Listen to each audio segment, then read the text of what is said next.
जय हिंद। हमने आपको पिछली वीडियो में दिखाया था, बताया कि अनुच्छेद अनुसूची भाग के बारे में बताया। तो इसमें हम लोगों ने भाग 3 पढ़ रहे थे।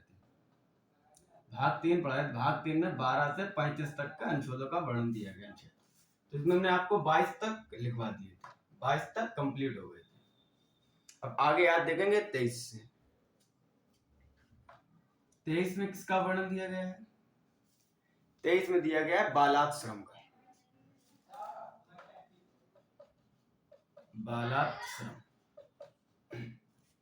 बालाश्रम क्या?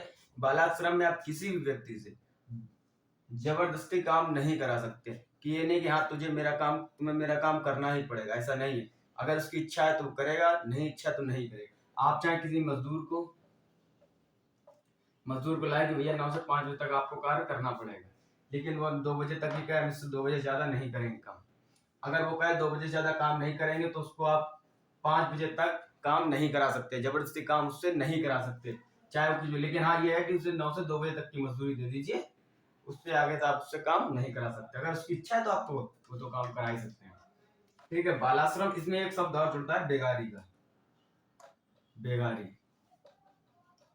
ये बेगारी है कि आपको किसी भी व्यक्ति से बिना पैसे दिए उसे काम नहीं करा सकते। अगर आप उससे काम कराएंगे तो आपको उसका चार्ज देना पड़ेगा। तो जैसे कोई रिक्शा वाला है, वो हमारे यहाँ से फरुखाबाद से हाँ पर लाल गेट से रेलवे स्टेशन तक ले गया, उसकी मजदूरी बना 20 रुपया। तो आप उसे कह रहे नहीं ये 5 रखो, या उसे आप बिल्कुल दे ही नहीं रहे, तो आप उससे इसका उल्लंघन होगा।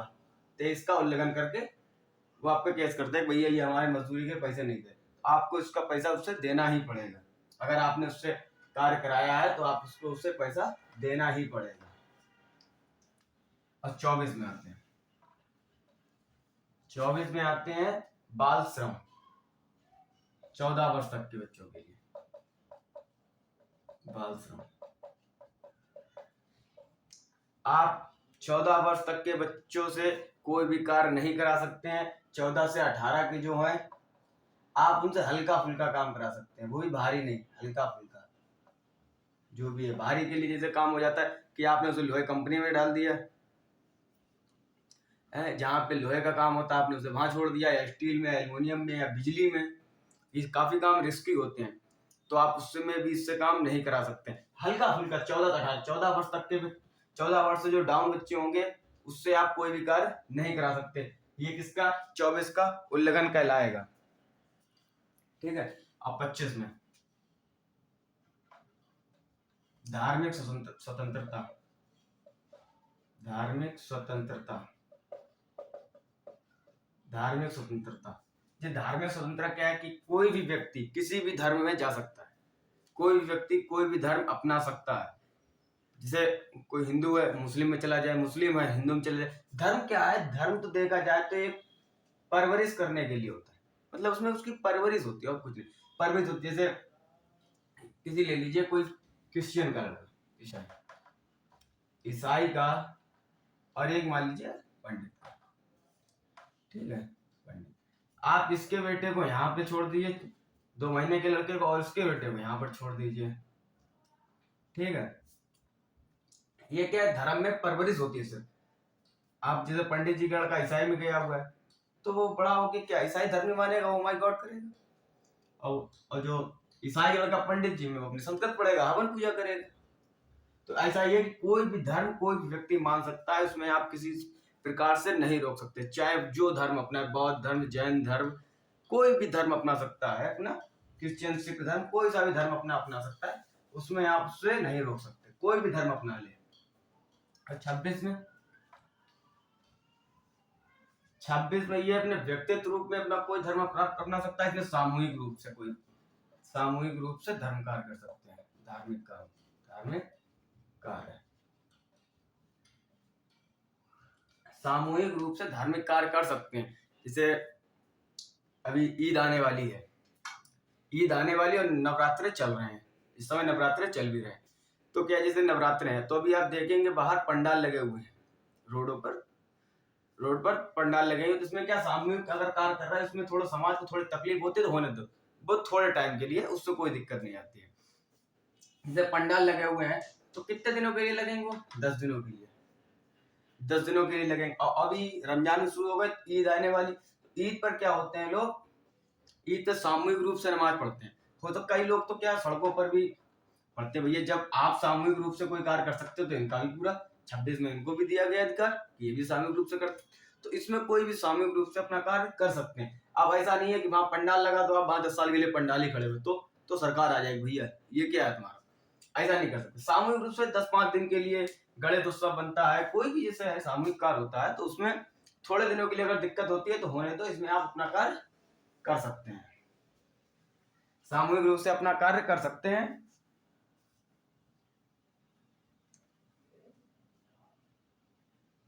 और 27 में हम लोगों का दिया गया था, 27 में देखिए, 27 में धार्मिक कार्यों के लिए रखा गया या खर्च किया गया या कमाया गया धन, उस पर सरकार टैक्स नहीं लेगी। धार्मिक कार्यों के लिए जो भी कार्य हो उस पर टैक्स नहीं लेगी। जैसे हम ही बताए, अभी जैसे मैं मान लीजिए ये आपको पॉलिटी पढ़ा रहा है ऑनलाइन, तो इसमें हमसे अगर हम ऑनलाइन पढ़ा रहे हैं तो गवर्नमेंट टैक्स लेगी, ऑफलाइन पढ़ा रहे हैं तो सेंट्रल गवर्नमेंट टैक्स लेगी। अगर हम ये कहें कि भैया हम संस्कृत पढ़ा रहे हैं धार्मिक कार्य के लिए, उसे वेदों की शिक्षा दे रहे हैं तो उस पर हमारा टैक्स नहीं लगेगा। और पॉलिटी पढ़ा रहे हैं इस पर टैक्स लगेगा। मतलब धार्मिक कार्य के लिए जैसे मंदिर मस्जिदों में इतना सोना है, काफी मंदिरों में अपना चले जाओ, केदारनाथ जब कितनी संपत्ति, उस पर सरकार 1% भी टैक्स नहीं लेती, वो टैक्स फ्री है। धार्मिक कार्यों के लिए इसमें सरकार आपसे टैक्स नहीं ले सकती है। और 28 में दिया गया था कि जो सरकारी जिस भी स्कूल में या कॉलेज विद्यालय में सरकार रुपया खर्च करती है, सरकार इसमें टैक्स पे करती है, सरकार अगर रुपया खर्च कर रही है किसी स्कूल की संस्था पर, तो आप उसमें धार्मिक सब्जेक्ट नहीं पढ़ा सकते, धार्मिक सब्जेक्ट नहीं पढ़ा सकते। क्यों? धार्मिक सब्जेक्ट अगर सरकार खर्च कर रही है, धार्मिक सब्जेक्ट नहीं पढ़ाते। अब बहुत लोगों का कहना होता है कि उर्दू भी पढ़ाते हैं, संस्कृत भी पढ़ाते हैं। देखिए भाई, ये धार्मिक नहीं है, ये भाषाएं हैं, धार्मिक चीजें क्या हो गई, पता चला कि उन्हें रामायण सिखा रहे हैं, रामायण पढ़ा रहे हैं या कुरान पढ़ा रहे हैं, महाभारत पढ़ा रहे हैं, तो आप ये सरकारी स्कूलों में ये शिक्षा नहीं दे सकते।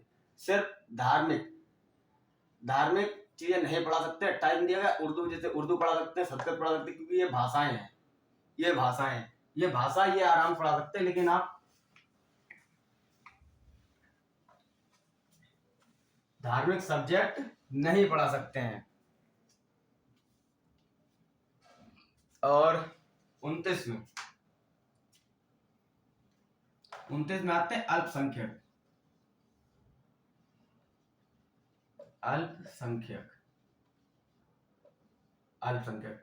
मान लीजिए दो प्रकार के होते हैं। अल्पसंख्यक दो प्रकार के होते हैं, एक भाषा में, एक धर्म में। धर्म और भाषा, एक भाषा में और एक धर्म में होते हैं। अब जैसे बताइए धर्म अल्पसंख्यक कैसे होंगे, धर्म में अल्पसंख्यक कैसे होते हैं। जैसे मिजोरम में जाइए,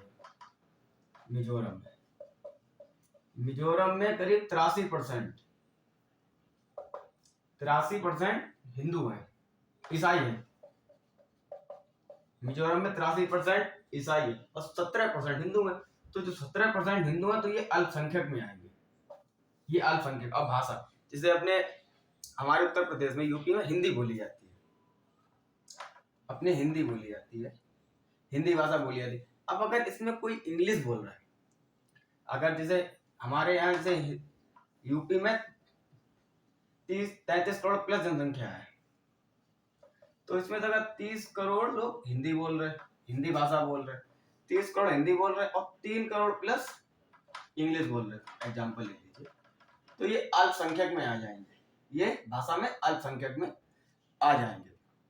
अब जैसे अपने यहाँ जैन धर्म है, बौद्ध धर्म है, अगर आप ऐसे हिंदी भाषा में समझिए, आप अगर किसी पार्टी में गए, 100 लोग हैं, तो वहां पर 100 में से 90 लोग हैं नॉनवेज वाले, और 10 लोग हैं वेज वाले, उनसे कह दिया जाए जैसे आपकी इच्छा वैसा कीजिए, जो इच्छा खाना, तो आपको सबसे ज्यादा वहां पर क्या दिखाई देगा? नॉनवेज हड्डियां दिखाई देंगी, पूरी जगह कुछ नहीं दिखाई देगा। ये घास फूस कौन देगा वहां पर 10%? तो उस समय वो 10% किस में आ जाते हैं? अल्पसंख्यक में।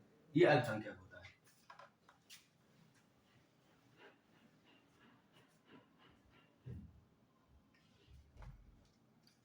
और 30 में अपनी पसंद का, अपनी पसंद का, अपनी पसंद का, अपनी पसंद का। अब जैसे कोई धर्म, ये धर्म पे आया, ये इसी से ही ये जुड़ा हुआ है सब। धर्म में अगर किसी धर्म में कोई कॉलेज में जैसे मान लीजिए 100 बच्चे हैं और एक मोहम्मडन है, एक मुस्लिम है, 99 हिंदू है, अगर वो टोपी लगा के आना चाहता है तो आप उसे रोक सकते हैं? नहीं रोक सकते। अगर वो आ रहा है तो आने दो। या किसी कॉलेज में 600 बच्चे पढ़ रहे हैं, 600 बच्चे पढ़ रहे हैं, उसमें से 10 संस्कृत भाषा पढ़ रहे हैं, बाद बाकी अपनी हिंदी पढ़ रहे हैं, हिंदी में। संस्कृत मान लो उस कॉलेज में है संस्कृत पढ़ाने के, तो ये अपने आप में थोड़ा अफोर्ड सा महसूस करेगा कि ये हमारे संग दुर्व्यवहार सा कर रहे हैं। लेकिन ऐसा नहीं है, लेकिन ऐसा नहीं है, क्योंकि उसमें 10, जिसकी संख्या ज्यादा है तो उसका वैसे भी हो। अब इसमें 10 लोग हैं संस्कृत पढ़ रहे हैं, अगर यही संस्कृत पढ़ने का आपको यहाँ दिक्कत हो रही है तो अपना अलग स्कूल खोल लो, अपना अलग स्कूल खोल लो अपनी पसंद का, और गवर्नमेंट से मान्यता प्राप्त कर लो, गवर्नमेंट आपको उसका रुपया देगी। अपने पास जैसे मुस्लिम यूनिवर्सिटी है, संस्कृत की यूनिवर्सिटी है, ऐसा ही है। अपनी पसंद का अगर आपको कोई दिक्कत आ रही है तो आप अपनी पसंद का खोल सकते हैं। अगर कोई बच्चा उसमें ही पढ़ना चाह रहा है तो आप उसे रोक नहीं सकते, ठीक है। और 31 में अपना संपत्ति दिया गया, 31 में संपत्ति, संपत्ति ये कहां पहुंच गया? 300 के काम में। जो मूल अधिकार 19, मूल अधिकार पढ़ाया था 19 के 6 में। 19 में 7 भाग होते हैं। पहला होता है अपना अभिव्यक्ति, दूसरा होता है सभा, संगठन, ब्राह्मण, ब्राह्मण कर सकते हैं आप, ब्राह्मण, 5 में ब्राह्मण आता है, छठे में संपत्ति और 7 में व्यवसाय। तो ऐसे ब्राह्मण है जिसे छठे में, पहले मूल अधिकार 7 थे, अब 6 रह गए। एक संपत्ति के अधिकार को हटा के मूल अधिकार हटाकर कानूनी अधिकार कर दिया। मूल अधिकार में आपकी सुरक्षा सुप्रीम कोर्ट करेगी और मूल अधिकार में सुप्रीम कोर्ट आपकी रक्षा करेगी। संपत्ति के 300 काम पहुंच गया। संपत्ति को संपत्ति दो प्रकार की होती, एक जैसे अपनी खरीदी हुई संपत्ति, एक संपत्ति अपनी खरीदी हुई संपत्ति, और एक पैतृक संपत्ति। पैतृक संपत्ति, पैतृक संपत्ति क्या है? जिसे एक हम ही है बाबू जैसे, तो अगर जो हमारे पिताजी की संपत्ति है, पिताजी की संपत्ति, और ये मेरे दादाजी की संपत्ति है,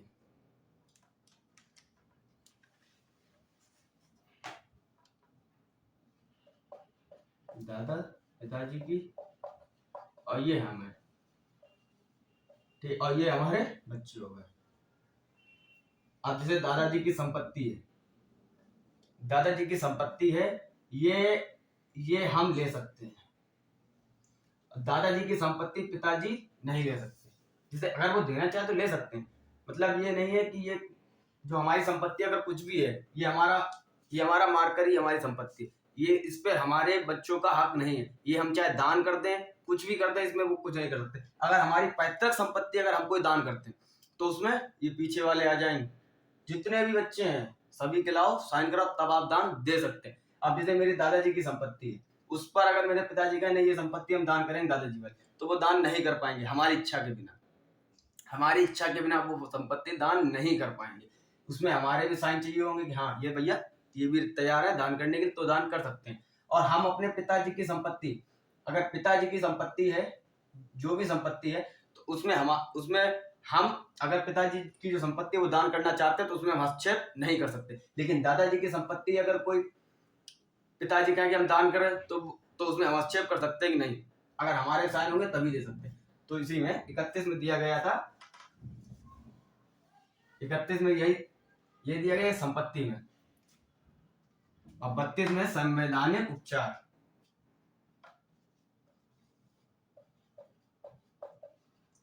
संवैधानिक उपचार।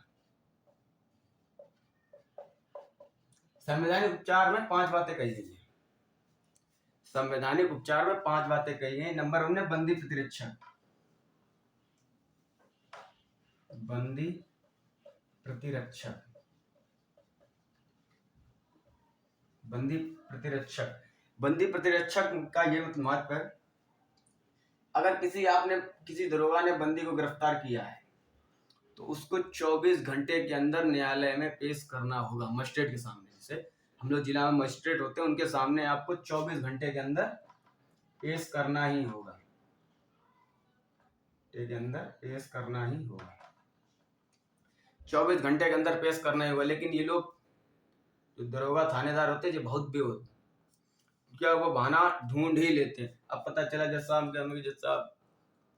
बुखार आ गया था, है काय को बुखार, मतलब कोई ठोस सबूत देना होगा कि 24 घंटे के अंदर हम इस कारण से गिरफ्तार नहीं कर पाए। आप चाहे उसे, अगर पुलिस को कोई सबूत देना है तो चाहे ठोस, द्रव, गैस, कुछ भी कहिए, वो तो अगर उसे सबूत देना वो तो दे ही देगा, कुछ भी दे दे। आप कुछ समझ, आपको बंदी आप कुछ बोले जाएंगे, पता है अगर कोर्ट ने अगर जेल भेज दिया तो जेल में तो मान लो बहुत ही आराम होती है, जेल में कोई भी दिक्कत नहीं होती। दिक्कत होती है थाने में, दिक्कत होती है थाने में, उठाते डंडा शुरू। तो अगर आपने दरोगा से बहस कर लिया, अगर उसने पुलिस ने धोखे से भी जैसे कहा सर हम इसको 5 दिन के लिए रिमांड पे ले रहे हैं, 2 दिन के लिए, रिमांड पे आने के बाद तो आपको पता ही सुझा दिए जाएंगे। इसमें आप मतलब बंदी प्रतिरक्षक का दिया गया है कि 24 घंटे के अंदर आपको मजिस्ट्रेट के सामने पेश करना। कोई कारण हो सकते हैं, जैसे संडे पड़ जाए तो वो दिन कट जाता है, या कोई भी कारण, अगर ठोस कारण अगर कोई बता देता है तो उसमें 24 घंटे के अंदर फिर मान लेता है कि हाँ इस कारण से वो गिरफ्तार, मतलब मजिस्ट्रेट के सामने पेश नहीं कर पाए। और दूसरा आता है परमादेश।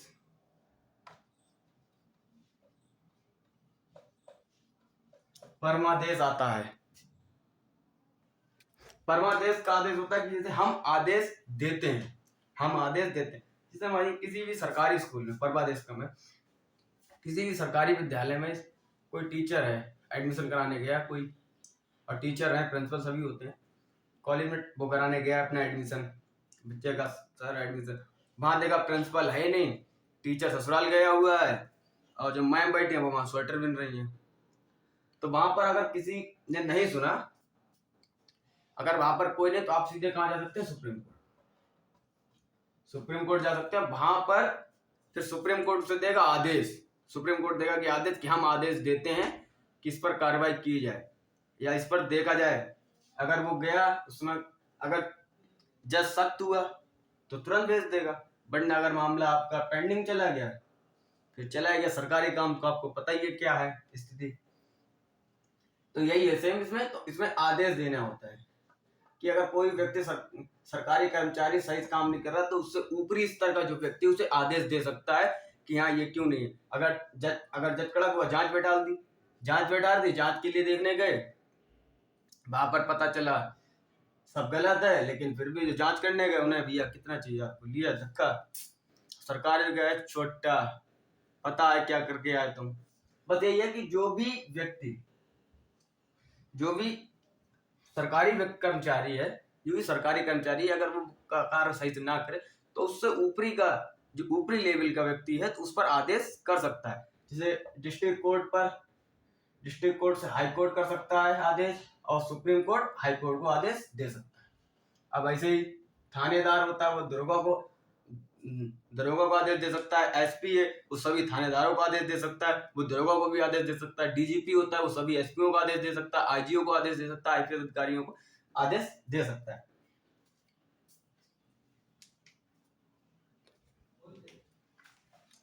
अब आते हैं नंबर 2 पे, अधिकार कक्षा। ये 32 के आर्टिकल थे, 32 के अंदर भी 5 थे। अधिकार कक्षा,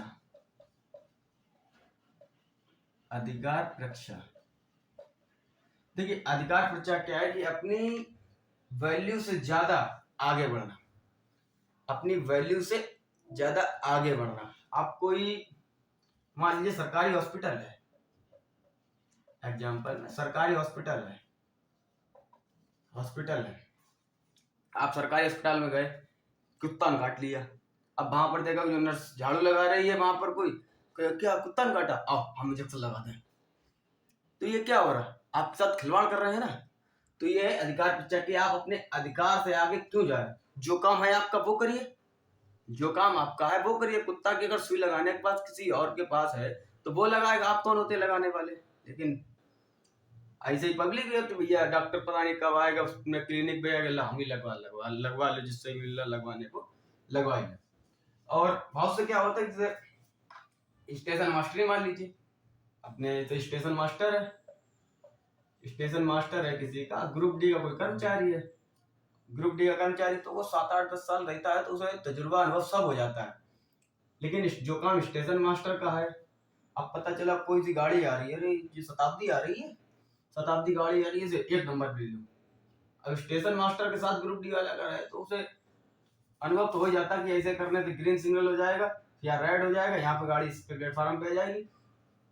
तो ऐसे ग्रुप डी कर्मचारी ने कर दिया, कोई गाड़ी आ रही, पता है उसके शताब्दी आ रही, स्टेशन मास्टर कहीं है, उन्होंने इधर सिग्नल दे दिया, आ गई।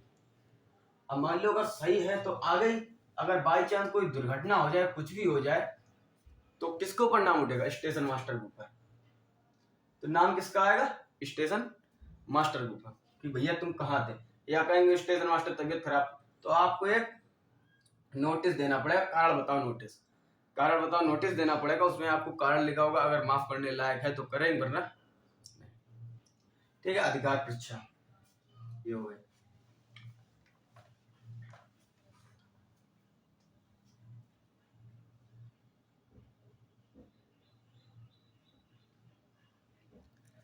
अब आते हैं प्रतिषेध पर।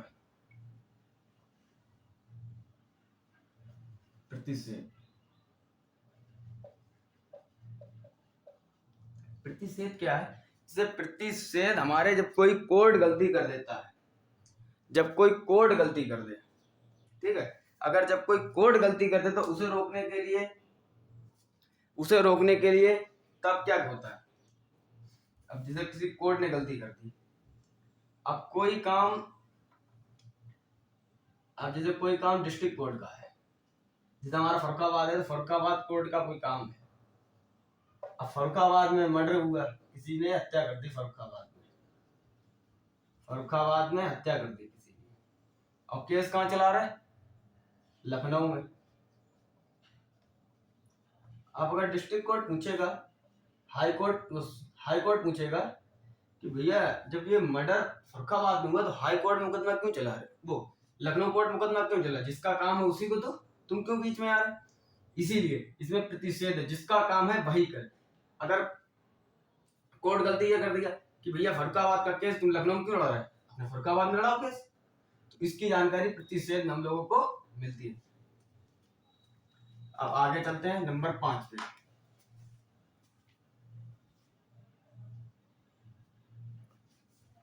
अब आते हैं उत्प्रेषण पर, नंबर 5 में उत्प्रेषण।